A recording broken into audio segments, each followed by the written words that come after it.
Shut up and sit down.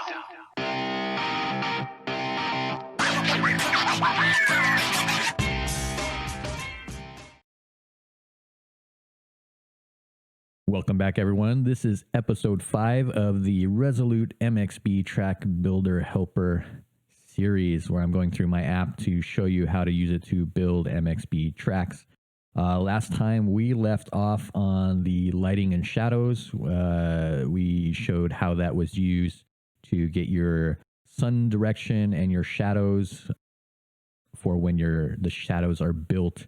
This light direction is also used, we said, in your AMB file, and that is the real-time lighting that comes in while you're playing the game. And that goes and it coincides with our next tab. Let's go over to background and skies.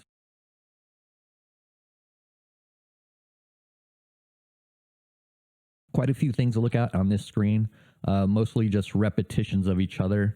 We're going to first look at our background model here, then go over the clear, cloudy, and rainy sky options. So the background model, what that is it's a, if you look off in the far distance on most tracks or all the stock tracks, you'll see it has some trees and some buildings way off far in the distance. Your background model, you can make it whatever you want. So like on the Erzberg, the Krakenberg, I made it all the real surrounding mountains that were in that location. You just can make it in Blender. You create the EDF file the same way as you'd make any other scene model. And the thing to realize, I'm not going to go too detailed into this, but your background model, it stays centered with the writer. It does not stay centered at the center of your track or anything. So as you move, the background model also moves to be centered on the writer model.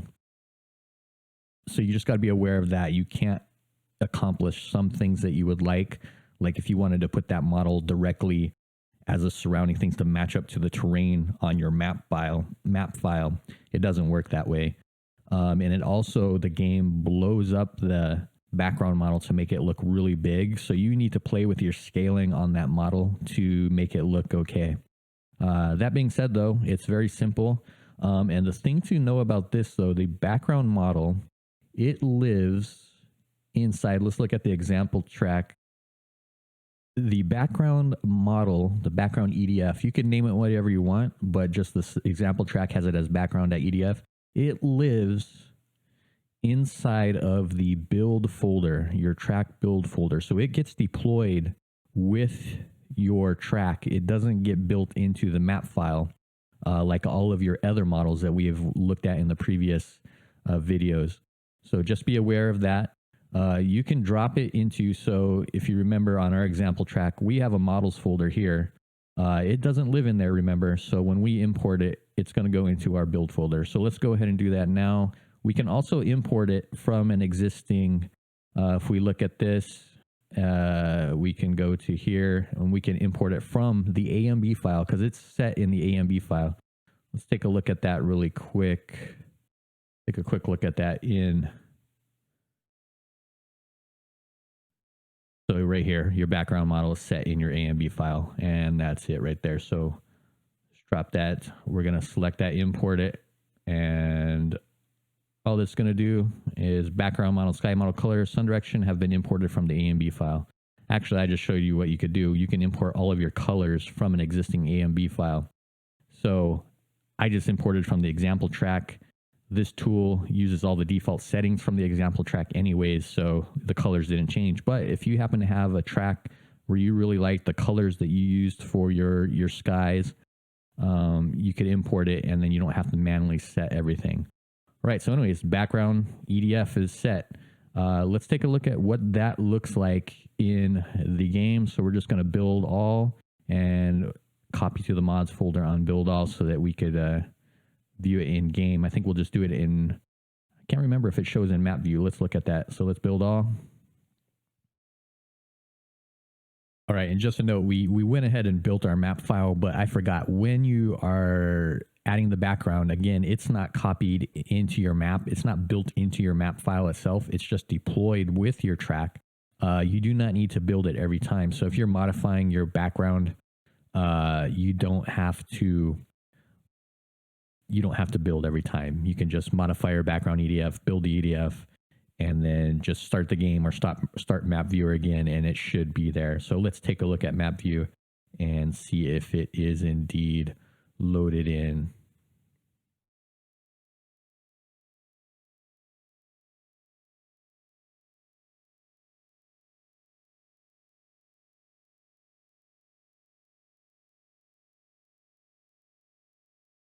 Oh, and actually, that is my background. That's not the default one. We're going to have to change that. I think the example track I had loaded in, that was a background for my mountains for the Erzberg. So let's take a look at, well, that just shows you it does work, but let's get the right one in there. Right, so I'm going to select again. I re-extracted this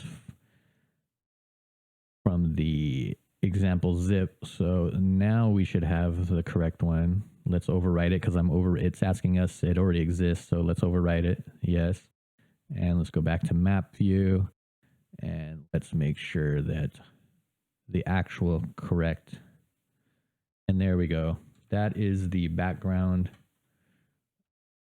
from the example track. You can see if we go to the edge of the map, it includes that green slope that you see on a lot of, if everybody's using this, and the trees and buildings in the background. And you see it has that big slope that goes down into the void.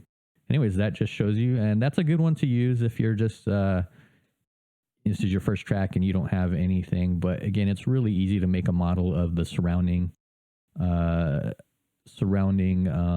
terrain of your track if you're making a real life one, or even not a real life one. If you're making just a made up fantasy track, go ahead, just go to Google Earth, figure out how to get the terrain using the same way you got your height map. You can do the same for your background, and that's it for the background.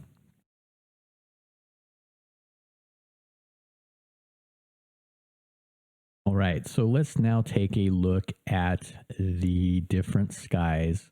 So there's clear, cloudy, and rainy, and those correlate to your three options when you're starting a track in MX Bikes itself, the game.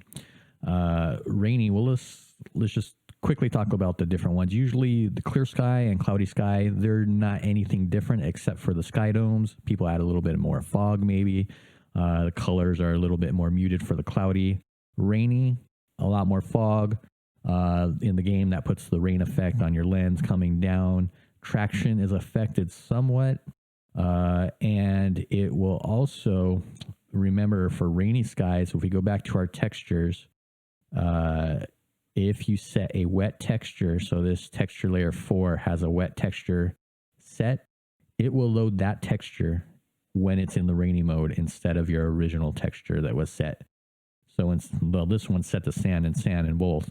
It doesn't really matter on that one, but if you had a different looking texture, it would load it.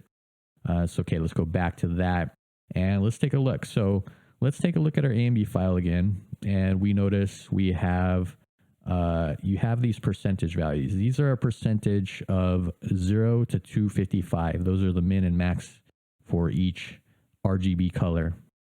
And that's how the game interprets them, using the percentage values.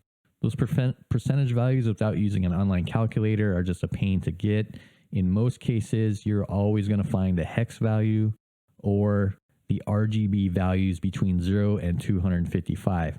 And so I made it really easy. You can come over and you can change the color using your palette here, and you'll see the hex code and your 255, 0 to 255 values change. If you have it, you can just type in your hex code or adjust it, type in your 0 to 255s for your RGB color values. So if we do that, this is going to look a little weird, but let's just try it. Let's give a little bit of an orange tint to the ambient color, and let's see what it actually looks like in game when we build it. Actually, we don't even need to build it. This is an AMB file. It's included in your track build, so you don't have to build your map this way. These are the real-time lighting values that will get interpreted out of your AMB file. So let's see what that looks like when we change that color. And let's actually change the fog color to something really crazy too. Let's do some red fog. Let's see if just for an example's sake, just so we can see if it actually is going to work and what it looks like. So all that we need to do when we change one of these settings is we just need to write our project files. And that should have updated our AMB file. It did. So our new ambient here and our new fog colors are there. It's almost 100%, 95% red, 0 green, 0 blue. All right, so let's see what that looks like in game. And before we do that, because I didn't use the build all and copy to mods, we need to copy directly to our mods folder if we are going to be looking at it in game. All right, so we are in game now, and you can see it is the changes that we made are affecting the colors. So if you look at my front fender, that's a Husky fender. It should be white. It's picking up that kind of goldish color that we set for the ambient color. And everything is being affected by that. Let's go over. You can see that finish line, the white there. Those flagpoles are being affected by it. Everything just has that little bit of tinge. That's the ambient light. Our fog, it's a little hard to pick up on this track because we're in the clear sky mode. But you can see in the very far distance, our background model, it does have a red tint. So it does, we do have some fog on this and it renders it far away. But it does have that red tint on it. And so that looks like it's working. So let's go get out of here and let's take a look at the other settings.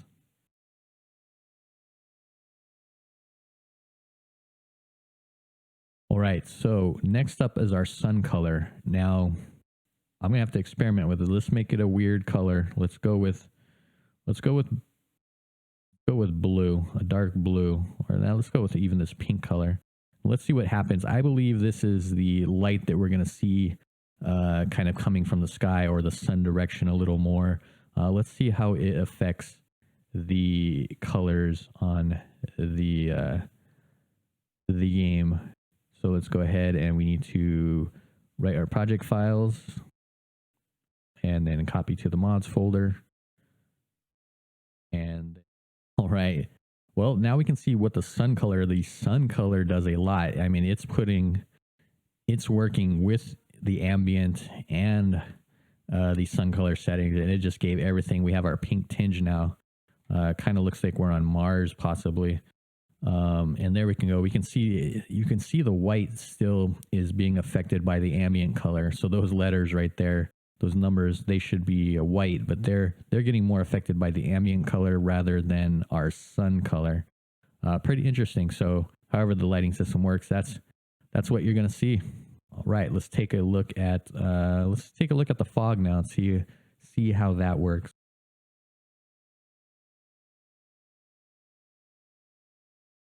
All right, so we're going to come over here and mess with our fog settings. So we can see on the rain, it has a 0.0040. Let's just pump this up and let's see, just so you can see, we'll get a good example of how thick this fog will get and what it looks like. Most of you guys don't even know what this looks like because unless you've played with this before. But let's go ahead and do that. Again, we're going to write the project files and copy to the mods folder. And let's see what it looks like in game. All right, so here we are with our very heavy, very red fog. Pretty crazy looking. But anyways, that's how you can see the fog rolling in. The fog effect in this game is okay. It's not like true volumetric fog in that I don't think it is, but you can't really make it really close to you and look like really good fog on like a AAA game. I don't think. That's my opinion of it. So there's some weird things about it. But man, this looks trippy with the red. I can still see, and that's the one thing I don't like about it is the fog doesn't go up into the sky. So that's kind of strange. It does affect all the objects. So it's kind of putting an effect on all the objects, not in the sky as volumetric fog itself. Anyways, that's the fog setting. Looks crazy with the red, but all right, let's get on to what the next thing is, the sky domes.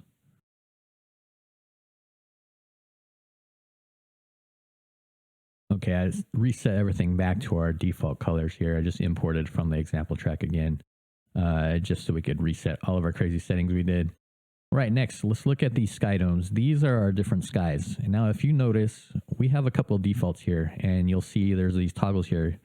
Use default sky 1, use default sky 2, which are defaulted to on. So the game itself, MX Bikes, comes with pre-built sky domes that you can use. They're built into the game. So you'll see them with this star. Anytime you see a star, that means it's using a file, an EDF file from the installation folder of MX Bikes.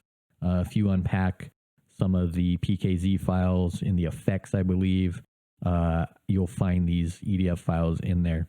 But you can set up to 3 different sky domes.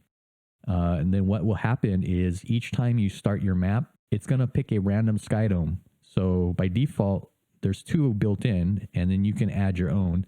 Just go to your models and select it. I don't have any sky domes that are my own, so I just use the default ones. But if you had them, you could pick up to 3. So if you just wanted to pick all your own, go ahead and just select all your own files there, and it will replace that itself right there. If not, just keep the 2. And like I said, each time the game starts for your map, it's going to pick a random one. So between 1 and 3, it's going to pick a random one, and that's pretty cool. It gives a little bit of difference to your track, so people aren't seeing the same thing all the time. And rotation. So based on your lighting and shadows, we'll go back to this, your light direction here. Based on your coordinates, your light is going to be shining and your shadows are going to be coming from a certain direction, right? So you need to know what that is in relation to your map. And then what you'll want to do is you're going to have to just this kind of trial and error, but you're going to look at your sky dome and you're going to see where the sun is in that sky dome, if there is a sun located in it. And what you're going to do is you're going to want to rotate your sky dome so your sun is oriented into the light direction, the same light direction that you set, so it's casting the shadows properly. You don't want your shadows coming from like left to right and your sun is on the right hand side. That doesn't make any sense. Then your shadows should be going the other way. So you kind of got to play with it. Just set the rotation of your sky dome to what you think it should be to match your settings so it looks more realistic.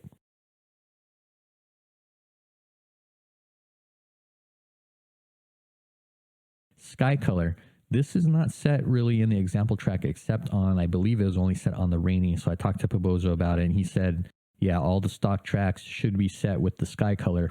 What the sky color is used for is there is a way on your, if you're building something like an asphalt track with natural model, there's a way to set in additional channels to do rain reflections, to do puddles. So if you're creating a supermoto track or a different road or something, asphalt, or you're putting puddles like on concrete barriers or something, this sky color is used for the reflections into those puddles. So it will use the color that you set there for those reflections. And that's it. That's all it is used for. In most cases, motocross tracks, you're probably going to be ignoring that. So you can just leave it as is. But it definitely, if you are using reflections for your asphalt models, other models, then take a look. The problem with it right now is you can't really change out your models for different types of clear, cloudy, or rainy sky. But what PiBoSo said is if you have puddles on the rain, then sometimes you're going to have puddles in the clear or cloudy because it had just rained. So leave it at that. That's what it is. Just be aware, though. Again, you have these 2 built-in sky domes for each weather type, and you can add up to 3, and it's going to randomize them. So that's it for background and skies. Oh man, that was a lot, but let's get on to the next one.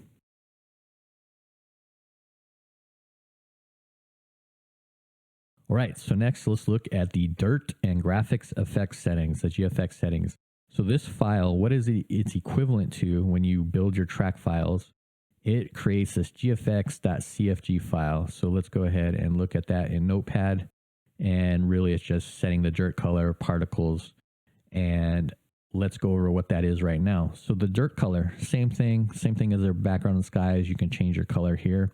But what the dirt color is, if the modder who created the bikes, the helmets, the gear, if they put in the correct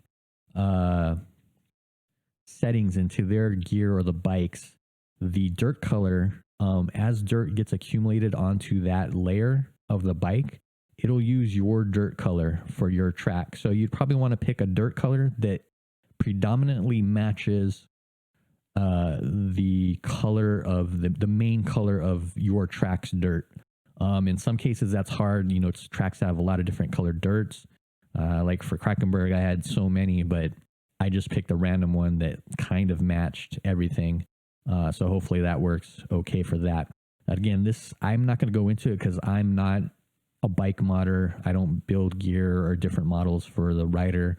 But GeoPanda on mxbwiki.com has information on that. So take a look at that if you're building bikes or helmet mods, kits, boots. Take a look at that so you build your mods correctly so it will take advantage of this dirt color.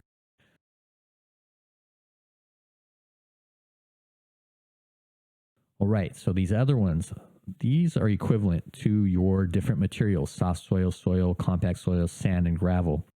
They affect the particle colors. So, you know, you've always seen it when the wheel spins, the dirt roost gets kicked up.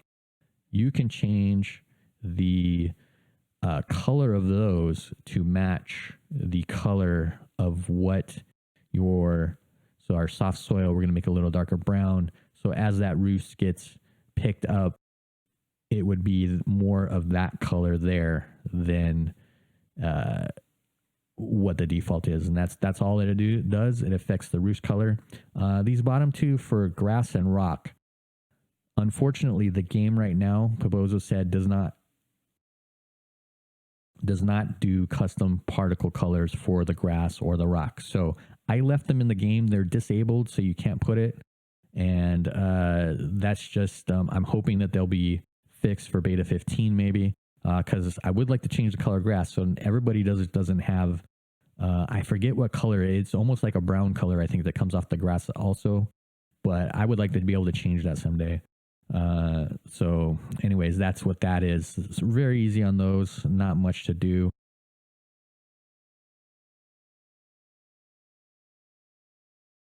This additional graphic settings. Okay, so we have some things we need to do. This is where we're going to put in some extra code. So if you remember on our example track, we had a timing tower, we had a finish line, and we had some flagpoles that need flags there. So in order to do that, you have to add some additional code to this section. And to know how to do this, you just got to know which object you're using, you know, based off from the example track. Or for instance, GeoPanda, he released a timing clock, his model of a little timer. If you'll see that on Lirop, his track, at the finish line, there's a little timer. There is some code that goes along with that. He has instructions. So this is where you would drop that code in. So let's take a look at that. We're going to need to open up the effects file from the example track. And here we go. We see we have a timer. We have the standings. Now that's where we are going to pull these. We're just going to copy and paste. So again, you would have to know these. Again, you would get these. These are the two objects from the example track. And again, like I said, GeoPanda has his for his timer, but it'd be very similar to this. So we're just going to copy that.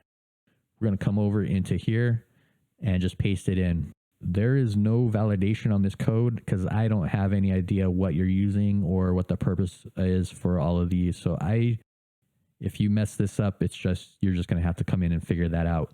All that I do is then when you write the project files, and we'll go back into ours, and we will see that it has been added to our file at the end after our colors. And that is it. That is all that does. And now if we actually go, that was a timer and standings. That wasn't for the flagpoles, which I had said before. That's just some different files that we'll get at the end. But let's look at that. Let's go to the game and make sure that that is working correctly. Oh yeah, and one more thing before we go check that out, there's, because this is using these fonts and things, we have to copy a few things from our example track. So we need, definitely going to need the number standings. Those are the, that says right there, number.tga, number standings.tga. Numbers 2, I don't know what, oh, right here, numbers 2 goes right there. So let's go ahead and copy those. Again, we need to copy that over to our track right in there. And now we can copy the mods to our mods folder, copy the track to our mods folder. Okay, now let's go see what it looks like. All right, and we can see that the finish line, the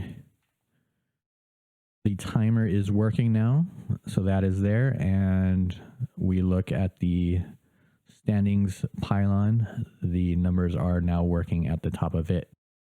So that is it. That's how you would use that additional graphics setting portion of that tab.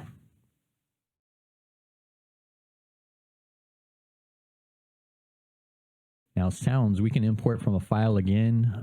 They get built to, let's go over to our, they will get built into, our SSC file. So if we edit that with Notepad, right now we have nothing.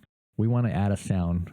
Again, we can import from an existing SSC file. So if you have a track that's, you liked all your files from that, I don't know how helpful that is, because usually you're going to add a sound and you're going to have to place it in a position, and you're going to have to know this position by looking at the track editor. So let's go over that really fast. Let's add a sound. Again, we just need to get the file. I'm going to import one that I used in Krakenberg, so this robot code wave. So we're going to look at that. And we need to set its position, its height, and the minimum distance in meters. So this is one that threw me for a loop for a while. And it's what it, according to the documentation, what it should be is, this is the minimum distance that you will hear 100% of the volume of that sound. So if you set it to 1 meter, within 1 meter, you're going to hear 100% of that sound. If you set it to 20 meters, you're still going to hear 100% of that sound 20 meters away. I found, though, when I was testing this, if I set it to something like 20 meters, the Krakenberg was 3.5 kilometers square. If I set it to 20 meters, I could hear a bird chirping across the map. And so I know I told PiBoSo this in the forums, and I think there's a bug in it. But when you set this down to a low value, half a meter, 0.5, whatever you want, within a couple meters, you are going to, it's going to be a lot more manageable, and you're not going to hear that sound across your whole map. At least that was my experience with it. Maybe you guys, some of you guys may play with this and have some different experiences, and it might just be a thing with the size of my map or something. I don't know, but please experiment with this, and you're going to have to find what works for you for that minimum distance. Okay, so how are we going to find it? Let's open our track editor for our position, and let's see where we would actually, how we would figure out where to place it. So again, we open our track editor, scroll down here. Well, our track, here we are. Here is our example track. So we want to put a sound. Let's just put it in the middle of our track, somewhere around here. So wherever you're pointing to, you're going to see down in the bottom, there is a long and lat and X and Z. So we're going to look at our X and Z values. So in the middle of our track is roughly 132 and 136.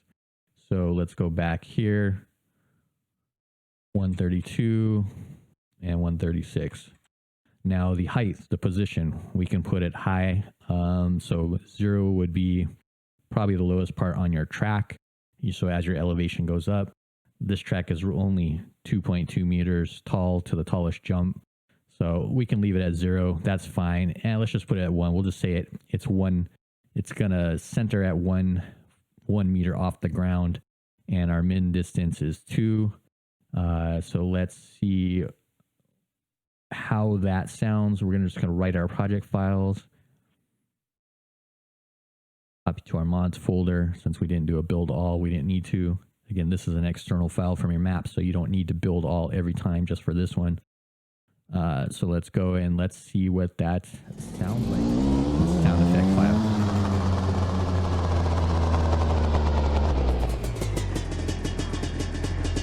And you can hear it. So you can hear that. That is the sound effect file. So that was set to 2 meters at maximum. So it's like centered up right here. So let's move away, and it should go a lot quieter. Yeah, and there you go. You notice that it's getting a lot quieter. So that worked pretty good at a low setting. And remember, when I put it to 20, like what I said, I would hear that thing way across the map, and it just didn't make sense. But over here, this crash should be silent. We can't hear it. Oh, you can kind of still hear it. See, that was 2 meters away. If you listen really carefully, I'll be quiet. You can barely hear it. So again, I think that's a bug. Why would that be so loud? I am like 100 meters away. It just doesn't make sense. Anyways, that is sounds. You can put as many as you want. You can put them in different positions on the screen, on your map. And the only thing you have to make sure of is that it has to be a wave file, and it has to be mono channel. So going like I mentioned, it has to be a mono wave file. And if you try to select a wave file that isn't mono, if it's stereo, it will let you know and tell you that that's an invalid wave file. I think that's it for sounds. Very simple. Like I said, just play with this minimum distance so it sounds good on your track. And you don't want all these sounds, unless they should be heard across the whole map, playing all the time. There's various online tools to find these wave files, convert MP3 files to a wave file, to convert them to a mono wave files for free online. You just got to do a quick search on Google and find a site that does that for you.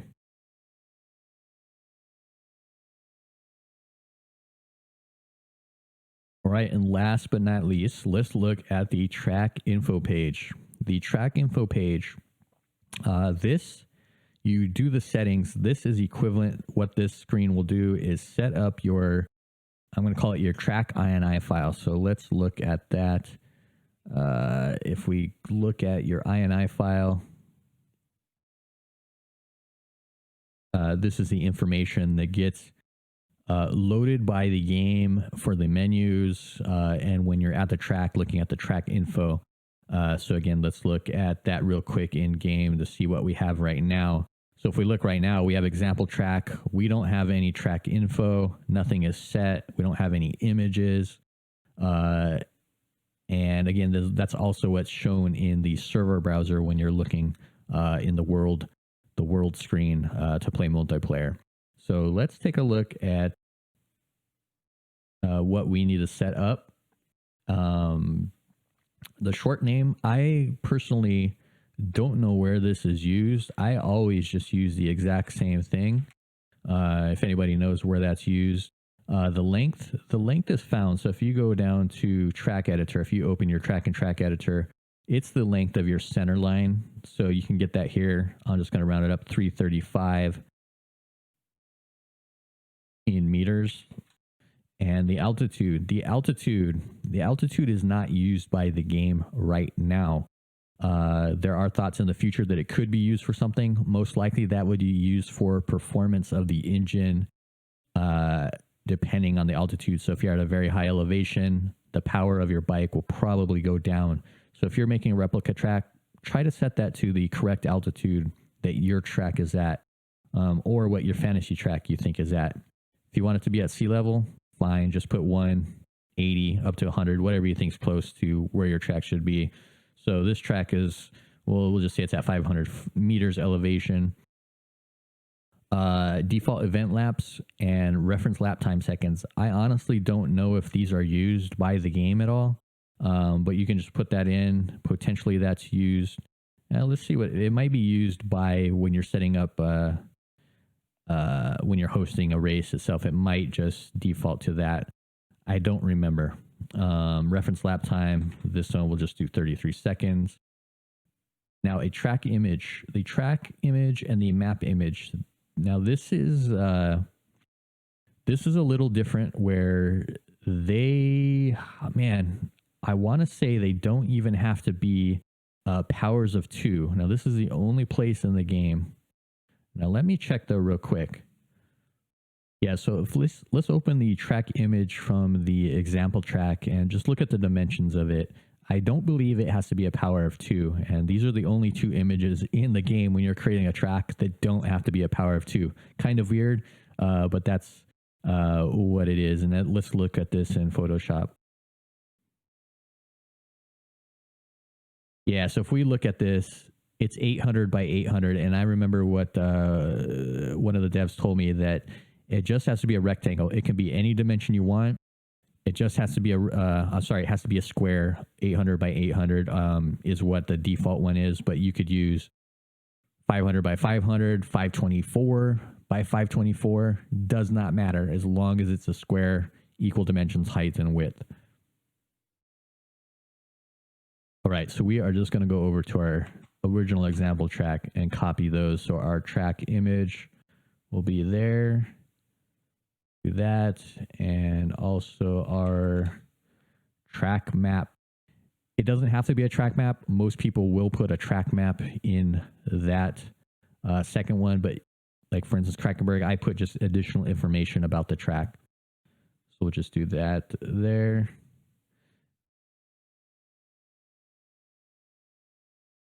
And next is, I call it the designer. You're the designer of this map. I think they might have the author, but we're not writing a book. We're designing a track here, so that's what I put. So Resolute Kraken, and you can put this location if you're making a replica, whatever the location would be. It's just used for the text, so we're going to put MXB land here. Okay, the cloud probability. Now, this is used when you're setting up your, like if you're hosting a race, or if you're using the realistic weather setting in the game when you start the map. So for this, it'd be a 40% chance of cloud and a 10% chance of rain. So if anybody's using realistic, it'll set that to those percentages for your chance of getting cloudy or rainy. Race type, this just sets a setting. In most cases, you're going to leave this to normal, but if you're making a straight rhythm or supermoto track, this would put in the additional setting into your file to let the game know to use that race type mode, especially if you're using straight rhythm. That puts some additional rules in when it's doing the center line and things when it's actually running in the game. But regular MX track, Supercrush track, just leave it as normal. That's it. Let's write our project files and copy it to our mods folder. And then let's go see what this looks like in game now. All right, and if you make changes to that file on that screen, the INI file, you will have to restart the game because it caches it. When it loads the game, it's going to go through all your track folders and look for them. So you're going to have to restart. And let's go down. So example track. Now we see we have our track image. Again, that was just the default one. And track info, track map here. We can now see the author set, location, length, our altitude. And man, that is it. If we use realistic, really that's just going to use what I said, those cloudy and rainy probabilities when it starts. Let's go back. That's, well, actually there's nothing else to see on that track info. That's all that it does. And very simple, very simple. Just remember, if you do make modifications to it, write it out to your mods folder, restart the game to get it to work, to pick up these new changes.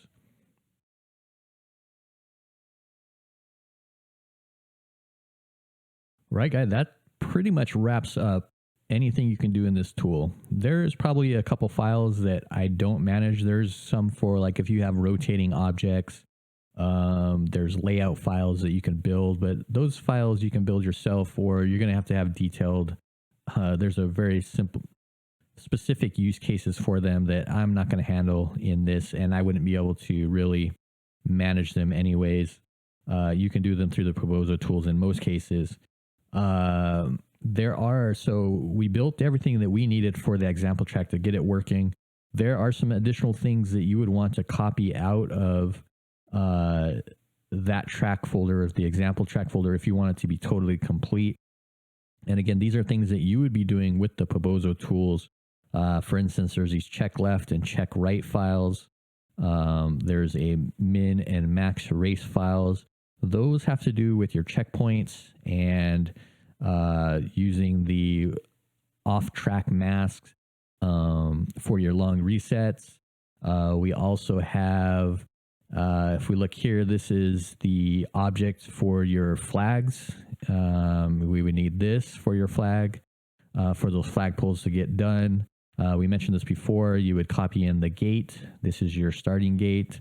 The marshals. These are the marshals you would create with your track editor as well for your flaggers, your finish line, the checkered flag, any flaggers at different corners for the yellow flags, they would show up there. So you'd have to use track editor to set those, save those files in. What else do we have? That's actually it. That's all the other things that you would need to copy into that example track folder, and it is completely done. But like I said, you're going to be making your own ones of these. I'm not going to go into detail on how to do that in these videos, but that is pretty much it. I really hope you guys enjoyed this series of videos. I hope it's helping you out in building your tracks. Let me know if you have any questions. Again, you can go to the help, go to the user manual, see everything you need to know. Go to the about screen. You can join my Discord if you have any questions specifically for this applications. And again, I'm always open to donations. I got some other projects in the works. Anything you can do to help me, much appreciated. And again, thanks a lot for watching. Again, I hope it's helping you guys. Hit that like button, leave me some comments, subscribe if you haven't already, and I'll see you guys on track. Have a good one.